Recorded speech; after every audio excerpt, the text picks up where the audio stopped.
So the long version of all this, I guess, is I start to have this uncomfortable feeling in my stomach about half a year ago, and I would go on a run because the run would help me feel better afterwards. And it's I would have acid reflux as well. Went to the gastro doc, and they were talking about how they wanted to do an endoscopy, just stick a tube down your throat and look at what's inside. Talked to a lot of people that also had like a LES issues or sphinctal something, I forgot. But if they have a hiatal hernia and part of your stomach sticks above that part that closes up and down, then it could create problems where it keeps pouring acid up. So the pain was here, and it was a burning sensation in my throat, and also it's happening toward my back here. Yeah, it was very uncomfortable. I couldn't eat past a certain time. If I ate too much, it caused problems. So eating was becoming something I became afraid of. I still can't eat spicy. Just pretty pathetic for a Korean person, but I miss spicy kimchi. I miss jampong, which some of you might know what it is. It's like the other dish that's popular other than jjajangmyeon when you go to like this Korean restaurant that serves Korean Chinese food. Anyways, yeah, that's the one food I really miss. But anyways, as I started to lose more and more weight, because I just couldn't eat anymore. So I have like a couple hour window each day. I don't usually eat breakfast, so just never eat breakfast anyways, and I eat lunch. I tried to eat only dinner, but eating only dinner doesn't help, so I eat only lunch usually, maybe between 12 to 3, maybe 4. That's kind of my eating window. Can't eat too much either. So as long as I kept that window, I felt pretty alright. And the rest of the day, I just don't eat too much. I think I've lost about 50 pounds, more than 50 pounds now. Yeah, but 50 and change. I started to have a pain that was on this side instead. So the acid reflux stopped at one point, but the pain migrated to just right here on the rib, right under the rib, and it was a lingering sensation that happened for a while. All the meds that they used to give me, for GERD. Fun fact: if you actually go to Costco, the Prozac, the Meprazole brand name, or the Pantoprazole, those are actually one of the most popular drugs, that sells in Costco. So I know a ton of people have this problem, but yeah, the meds just didn't sit well with me. I could feel this bloatedness and this uncomfortable feeling in my stomach. So I decided to just get off the meds, and I started to just, treat it with just diet and food instead, because I could tell, like, long-term wise, it can't be helpful. I'm not going to stay on a drug for the rest of my life. I guess it's not being a slave to food. Yeah, it's you can survive off just one meal a day. I've done it for quite a number of months. Temptation is there, but it does take months and months to start to be okay with it. anyways, going back to the main thing, the pain that was happening here was gradually moving here, and yeah, I told the doc at the military base, hey, my pain is changing here and here, and I got a referral to go off base, but man, it took forever to see a gastro doc. I don't know why. They're just backed up so much. Initially they told me, hey, you gotta wait till 2024. I'm like, what? You're telling me I gotta wait a whole year to see a gastro doc? So yeah, I think there was someone else that was available if I wasn't picky about that, a specific doctor. So I mean, I made an appointment 4 months. So about 4 months down the road. Fine, but I was still going through my stomach issue before I saw that person, and like the pain was so much that I would have to actively find ways to numb the pain. And the most effective way I found was to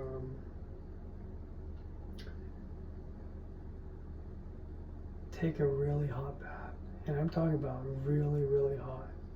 Like, I don't know if you've been to any of those sauna or baths in Korea or the hot springs, but it's hot. And I'd make the water really hot and I'd dip inside, because then I guess it was my nerves would be focusing on the heat instead of the pain that's right here. So that's how I got used to the pain, alleviating pain. Ice baths as well, so sometimes I rotate between the two, just super cold ones, so that I don't have to deal with the pain of this. The other pain was more manageable.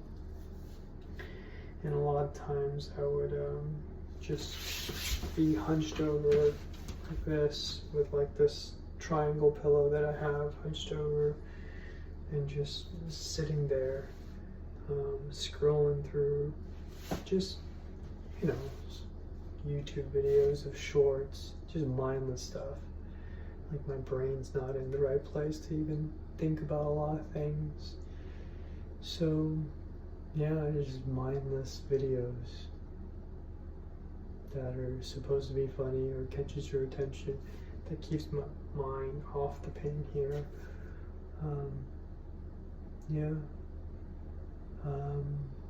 I listen to a lot of podcasts, and there's this one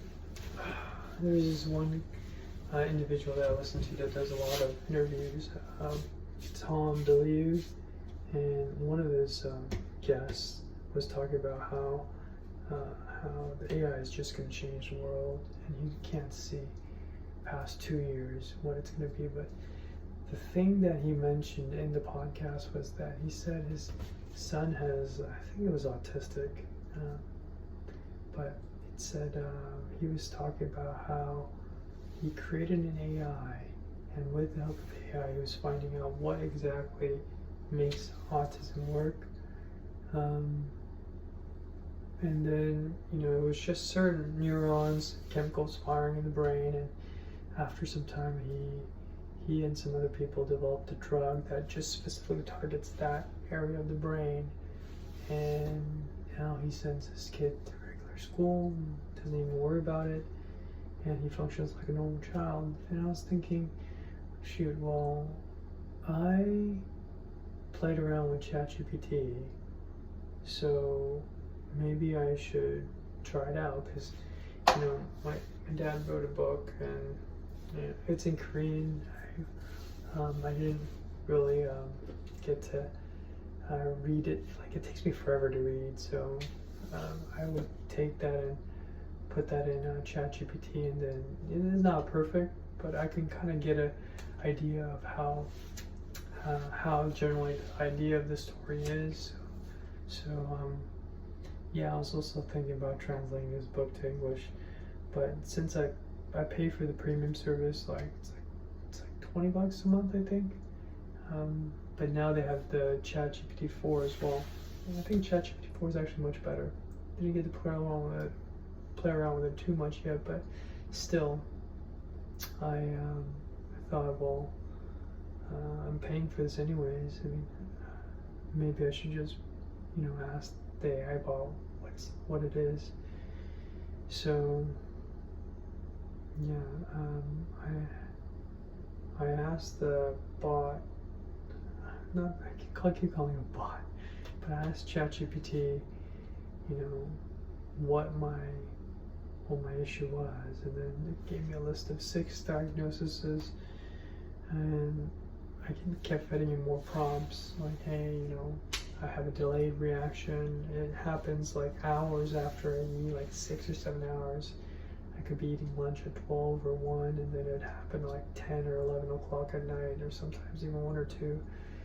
I get a very, very delayed reaction on it, and then when it happens for hours, like 6 hours sometimes, maybe 7 hours. If it's short, it's like 4 or 5 hours, but it happens constantly for a long time. And then, it started kicking me back more prompts, so they fed more things. And one of the things it said was, it could be gallstones or stomach ulcers. And then with gallstones, it said that, you could have dark urine, and also, like, it could happen if you lost weight too quickly. I asked it to explain. Basically, it was if you lose weight too quickly, all that cholesterol kind of has to go somewhere, and then basically it doesn't have enough room to process that, so it forms gallstones. And after hearing all this, like, I kind of started to feel confident that this was the issue. Okay, backtracking a little bit, given like I did my hot bathtub thing like 2 weeks before that, and then trying to come out of the tub, I was leaning on this instead of grabbing onto the side of the tub. I was leaning on this, and I slipped, and then I fell on my rib over here. I thought I broke something, so I went to urgent care because it wasn't getting any better, and I got a referral from my military doc as well, and they put a referral in already for a gallbladder and liver scan, because while I was at urgent care, I told the doc, hey, other than this, I have this issue as well. Nobody's been willing to do anything for it, so you put the referral in. Obviously, with the military, you have to always go through your military primary care thing all the time. And I went back and I went to the doc and I told him about it and did that as well, and I got the referral in. But the timing of that kind of was right along the lines where I had to go and get my checkup from that gastro doc that was 4 months down the road. Remember, I had to wait till 2024 if I wanted to meet a doctor. Yeah, so I finally got to see this doc, and yeah, it's I talked to them. I told them about the AI thing and told them it could be gallstones, and he's like, well, yeah, listening to your symptoms, and everything, I don't think that's the real thing, I still think it's like the stomach thing. I still felt like it was the gallstones because it talked about the dark urine, and I did lose a bunch of weight very quickly and stuff. And I'm not saying I don't have stomach issues, because my stomach is still very sensitive to like tomato sauce and like spicy food and stuff. So, but the big thing I think is the gallstones. Actually, a coworker of mine was telling me how their daughter, they didn't figure out it was gallstones for so long, and after they did, like, took it out, never had any issues after. Spicy is the one thing they could eat again, because I do miss spicy. Again, back to the spicy kimchi and the jambon. But anyways, fast forward 2 days after that, I had the ultrasound set up for the liver and the gallstones, because the liver was right there. Might as well scan it, I guess. That's what they put in the recommendations for. You know, I was talking to the ultrasound guy, and then he's scanning, and then after a while, he just stops talking, you know. So some part of me was wondering if, you know, he found something. By that time, I had a lot of peace in my heart, because if it was this thing, I know what it is, and then, you know, I feel much better knowing. Not knowing was what was killing me for these, I don't know. If I'm honest, I think it's more than 6 months, 7 months or so. Yeah. He did the scan.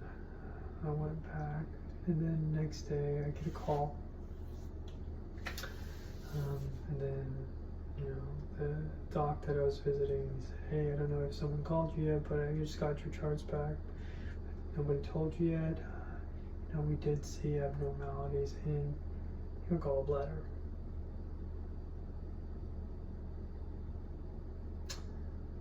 So, what took the whole process, the whole slowness of the process, well, the referrals and just the waiting and not knowing, and this whole struggle. I'm not saying I don't have GERD, but all of this, I mean, I feel like I'm coming to more of a conclusion. Not really, but still I'm getting to a state of peace that I know what's going on. Something that the AI probably took 15 minutes to tell me. It was less than 20 minutes. I struggled with it for so long. So, if you're having issues, I'm not saying ChatGPT is going to solve your issues, that AI is going to solve all your issues, but I can tell you one thing, that the AI probably reaches into a lot of different medical databases, and yeah, it considers every single possible detail and gives you the best possible prompt. If I didn't get the prompt that was the gallbladder from the AI, I don't think I would have mentioned about the gallbladder, so I don't know if I'd even had the scan. Because the only reason why they did it was because the thing about the gallbladder came up, so they did the scan anyways through urgent care. Like the actual gastro guy probably wasn't even going to run the gallbladder thing because he didn't think that was the issue. So, what is there to lose? Try it out. If there's something that you don't know, why not? Well, I hope my story's been helpful. If it's been helpful and you figured out what's wrong with you through the AI thing, I guess I'd love to hear as well. Hoping that this benefits somebody that's out there, you know, struggling through maybe something different, but wondering what's wrong with them. Because the not knowing, I think, is really eating me up. Alright, peace.